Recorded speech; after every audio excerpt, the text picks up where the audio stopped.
السلام علیکم ورحمۃ اللہ وبرکاتہ۔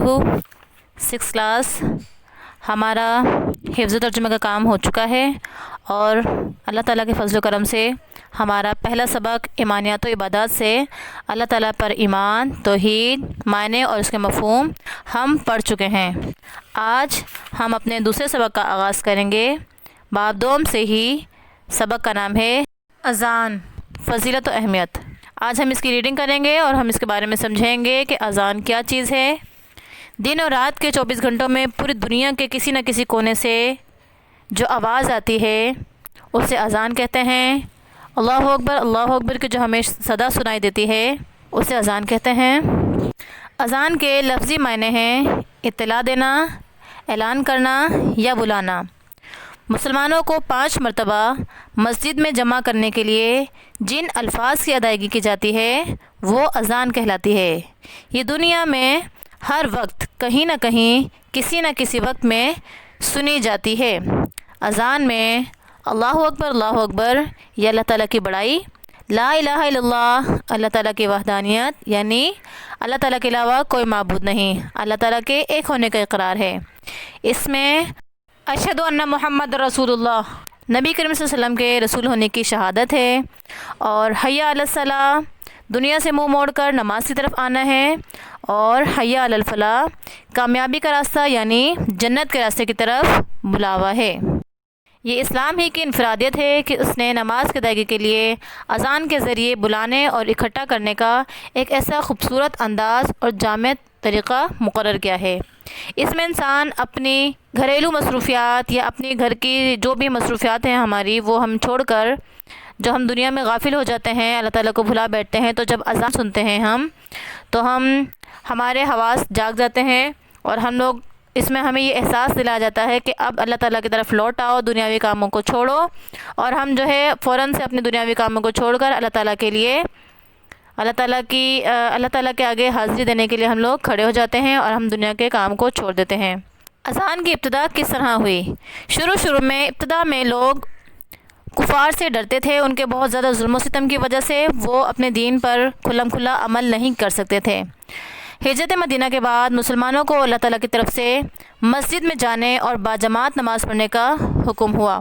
واقعہ معراج کے وقت جب مسلمانوں پر نماز فرض ہو گئی تو مکہ میں کفار کے شر کی وجہ سے مسلمان علی الاعلان اور باجماعت نماز نہیں ادا کر سکتے تھے۔ ہجرت کے بعد جب آپ صلی اللہ علیہ وسلم مدینہ تشریف لے آئے، مسجد نبوی کی تعمیر ہو گئی تو مسلمانوں کو ایک ساتھ نماز پڑھنے کے لیے بلانے کے لیے ضرورت پیش آئی۔ مسلمان یہ دیکھا کرتے تھے کہ وہاں دیگر مذاہب کے لوگوں میں ان کی عبادت کے اوقات میں انہیں بلانے کے لیے مختلف طریقے اپنائے جاتے تھے۔ مثلاً نصارہ کے ہاں ناقوس جو 2 لکڑیاں ہوا کرتی تھیں انہیں ایک دوسرے پر بجا کر آواز پیدا کر کے انہیں بلایا جاتا تھا، اور یہودیوں کے ہاں بگل جو سینگ کی طرح ایک آلہ ہوتا ہے وہ بجایا کرتے تھے۔ اب مسلمانوں کو مسجد کی طرف بلانے کے لیے ضرورت پیش آئی کہ مسلمانوں کو ہم کس طرح سے مسجد میں بلائیں۔ نبی کریم صلی اللہ علیہ وسلم نے صحابہ کرام سے مشورے کیے، بہت سارے صحابہ نے مشورے دیے لیکن کچھ بھی سمجھ میں نہیں آیا۔ پھر حضرت عبداللہ بن زید کو خواب میں اذان کے کلمات اور ان کی ترتیب سکھا دی گئی۔ نبی کریم صلی اللہ علیہ وسلم کو بھی وحی کے ذریعے سے وہی کلمات اللہ تعالیٰ نے بتائے۔ پھر جب عبداللہ بن زید صبح میں نبی کریم صلی اللہ علیہ وسلم کے پاس آئے تو انہوں نے اپنا خواب بتایا۔ حضرت عبداللہ بن زید کے خواب کی نبی کریم صلی اللہ علیہ وسلم نے تائید کی کہ یہی کلمات اذان کے لیے کہے جائیں، یعنی مسلمانوں کو بلانے کے لیے کہے جائیں۔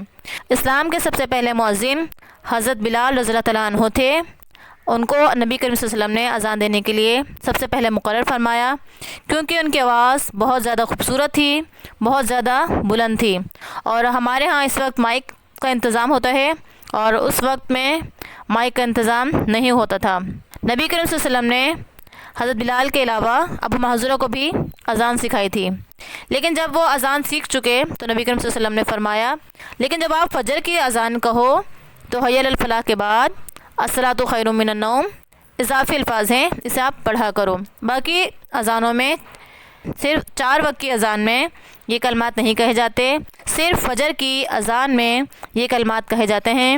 کیونکہ اس وقت لوگ سو رہے ہوتے ہیں، اور ان کلمات کا مطلب بھی یہی ہے کہ الصلاۃ خیر من النوم، نماز نیند سے بہتر ہے۔ اب اذان اور مؤذن کی فضیلت کیا ہے؟ پہلی تو امتوں کو نبی کریم صلی اللہ علیہ وسلم کی امت پر کیا فضیلت تھی، ہماری امت کی نبی کریم صلی اللہ علیہ وسلم کی امت کی پہلی امتوں پر کیا فضیلت ہے۔ جو پہلی امتیں تھیں وہ صرف 2 نمازیں پڑھا کرتی تھیں، پہلی امتیں 2 نمازیں پڑھا کرتی تھیں، فجر اور عصر کی۔ ان کی کوئی مسجدیں نہیں ہوتی تھیں، اور ہماری مسجدیں ہوتی ہیں۔ ہمیں اللہ تعالیٰ نے 5 نمازوں کا تحفہ دیا ہے، اور ان کے لیے عبادت کی طرف بلانے کے لیے کوئی کلمات نہیں تھے، اور اللہ تعالیٰ نے ہمیں خواب میں یہ کلمات اور ان کی ترتیب سکھائی ہے۔ مؤذن کا بہت بڑا رتبہ ہے۔ قیامت والے دن مؤذن سب سے اونچے مقام پر کھڑا ہوگا۔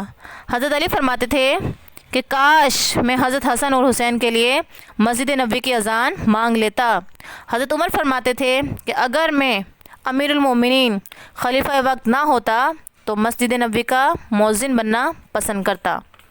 یہ اذان کی فضیلت ہے۔ جب نبی کریم صلی اللہ علیہ وسلم جنت میں جا رہے ہوں گے تو سواری لائی جائے گی، اور سواری کی جو رسی ہوتی ہے وہ نیچے گر جائے گی۔ اس کا مطلب کہ نبی کریم صلی اللہ علیہ وسلم اس سواری کو نہیں لے کر چلیں گے، یعنی کہ وہ سواری چلانے والے نہیں ہوں گے، سواری چلانے والا کوئی اور ہوگا۔ وہ انتظار فرمائیں گے، اور سب لوگ انتظار کریں گے کہ اب یہ سواری کون چلائے گا۔ پھر حضرت بلال رضی اللہ تعالیٰ عنہ آئیں گے، اور وہ سواری کے لگام پکڑیں گے اور اسے لے کر جنت میں جائیں گے۔ قیامت والے دن اس کی ایک اور فضیلت یہ بھی ہے کہ قیامت والے دن سب سے پہلے حضرت ابراہیم علیہ السلام کو کپڑے پہنائے جائیں گے، پھر محمد صلی اللہ علیہ وسلم کو، پھر تمام انبیاء کو، پھر چوتھے نمبر پر تمام مؤذنوں کو کپڑے پہنائے جائیں گے۔ اللہ تعالیٰ نے اذان دینے والے کے لیے بہت زیادہ بے انتہا اجر و ثواب کی خوشخبری سنائی ہے، کیونکہ وہ مسلمانوں کی نیکی اور بھلائی کی طرف متوجہ کرتا ہے، اور جتنے زیادہ لوگ اس کی آواز سن کر مسجد کی طرف آتے ہیں اتنا ہی زیادہ ثواب مؤذن کے نامہ اعمال میں بڑھا دیا جاتا ہے۔ ایک حدیث میں یہ بھی ہے کہ نبی کریم صلی اللہ علیہ وسلم نے فرمایا کہ اگر ہمیں یہ معلوم ہو جائے کہ اذان دینے اور پہلی صف میں نماز پڑھنے کا ثواب کتنا زیادہ ہے تو ہر شخص آگے بڑھنے کی کوشش کرے، یہاں تک کہ فیصلہ کرنے کے لیے قرعہ ڈالنا پڑے۔ قرعہ آپ لوگ جانتے ہوں گے، جو پرچیاں ڈالی جاتی ہیں اور پھر ایک پرچی اٹھائی جاتی ہے، اس میں جو نام ہوتا ہے وہی مانا جاتا ہے۔ ایک حدیث میں یہ بھی ہے کہ مؤذنوں کی گردنیں قیامت کے روز لوگوں میں سب سے زیادہ بلند ہوں گی۔ اذان کی ایک فضیلت یہ ہے کہ جہاں پر اذان دی جاتی ہے وہاں سے شیطان بھاگ جاتا ہے۔ نبی کریم صلی اللہ علیہ وسلم نے فرمایا کہ جس شخص نے ثواب کی نیت سے 7 سال اذان دی اس کے لیے آگ سے نجات لکھ دی جاتی ہے۔ اور اذان سے قدرتی آفات جیسے کہ شدید بارش ہے، سخت قسم کی آندھی، طوفان، زلزلے وغیرہ، یہ سب اذان دینے کی برکت سے یہ مصیبتیں ٹل جاتی ہیں۔ اب اذان کی معاشرتی اہمیت کیا ہے؟ نبی کریم صلی اللہ علیہ وسلم نے مؤذن کے لیے مغفرت کی دعا فرمانے کے ساتھ ساتھ اسے مسلمانوں کا امین بھی قرار دیا ہے۔ مسلمانوں کی زندگی میں نظم و ضبط لانے، یعنی کہ ان کی زندگی کو بیلنس کرنے اور وقت کی پابندی کا عادی بنانے میں بھی اذان ایک اہم کردار ادا کرتی ہے۔ اذان سے مسلمان باجماعت نماز کی تیاری کرتے ہیں۔ اذان سننے کے بعد مسلمانوں کے اندر بار بار مسجد میں جانے کا شوق پیدا ہوتا ہے تاکہ وہ باجماعت نماز پڑھ کر ثواب حاصل کر سکیں۔ اور جب ہم سنگل نماز پڑھتے ہیں، یعنی ہم لوگ اکیلی انفرادی نماز پڑھتے ہیں، تو اس کا ثواب اتنا ہی ہوتا ہے جتنا ایک بندے کی نماز کا ثواب ہوتا ہے۔ اور جب ہم لوگ، ایک حدیث میں ہے کہ جب ہم لوگ باجماعت نماز پڑھتے ہیں تو 25 گنا بڑھا کر ثواب دیا جاتا ہے، اور ایک روایت میں 27 گنا کا بھی ذکر ہے کہ 27 درجے ہمیں ثواب بڑھا کر دیا جاتا ہے۔ اس لیے کوشش کیا کریں بھائیوں کو اور اپنے گھر کے مردوں کو بھی آپ لوگ یہی بتائیں کہ باجماعت نماز کی ادائیگی کریں۔ اذان سننے کے بعد مسلمان سب سے پہلے مسجد کا رخ کرتے ہیں، اور پھر وہاں سے ہمیں اتحاد اتفاق کا مظاہرہ نظر آتا ہے مسلمانوں کا، اور پھر خواتین بھی گھروں میں نماز پڑھتی ہیں، اور اس طرح سے ہر شخص اللہ تعالیٰ کی طرف عبادت میں مصروف ہو جاتا ہے۔ اور مسلمان گھرانوں میں ہم لوگ بچے کی پیدائش کے وقت اس کے دائیں کان میں اذان اور بائیں کان میں ہم اقامت کہتے ہیں۔ یہ مسلمانوں کے ہاں ہوتا ہے، دوسرے مذاہب میں ایسا نہیں ہوتا۔ جیسے ہی دنیا میں بچہ آتا ہے تو ہم سب سے پہلے اس کو اللہ تعالیٰ کا پیغام سناتے ہیں۔ اذان کے آداب کیا ہیں؟ آج کل ہم لوگ دین سے اتنا دور ہو چکے ہیں کہ اذان بار بار کہی جاتی ہے اور ہم لوگ نہیں سن رہے ہوتے، لیکن بیٹا 6 کلاس یہ بہت بری بات ہے۔ اذان کے بہت زیادہ آداب، بہت زیادہ فضیلتیں ہیں۔ اذان کے وقت ہمیں خاموش ہو جانا چاہیے اور ہمیں اس کے کلمات کو اس کے ترجمے کے ساتھ غور و فکر سے سمجھنا چاہیے، اسے سننا چاہیے، اور جو بھی مؤذن کلمات ادا کرے اسے ہمیں ساتھ ساتھ وہی دہرانے چاہیے۔ جیسے وہ الفاظ ادا کرتے ہیں اللہ اکبر اللہ اکبر، تو ہمیں بھی اللہ اکبر کہنا چاہیے۔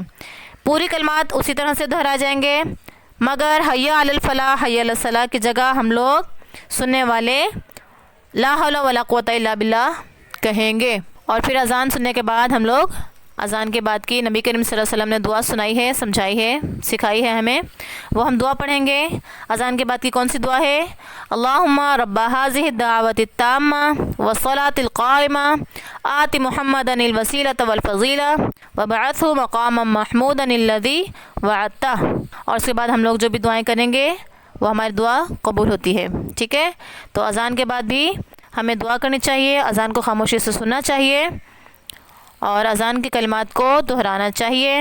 میں آپ لوگوں سے امید کرتی ہوں کہ آپ کو میرا یہ سبق بہت مختصر انداز میں آپ کو سمجھانے کی کوشش کی ہے، آپ کو یہ اچھی طرح سے سمجھ آ گیا ہوگا، اور آپ لوگ اس کے بارے میں سبق میں بھی پڑھیں آپ لوگ اپنی کتاب میں، کتاب کا صفحہ نمبر 13 سے 16 تک آپ لوگ اس کا مطالعہ کریں اور اسے خوب سمجھیں، اذان کی فضیلت کو جانیں اور اذان کے وقت لازمی خاموش ہوا کریں۔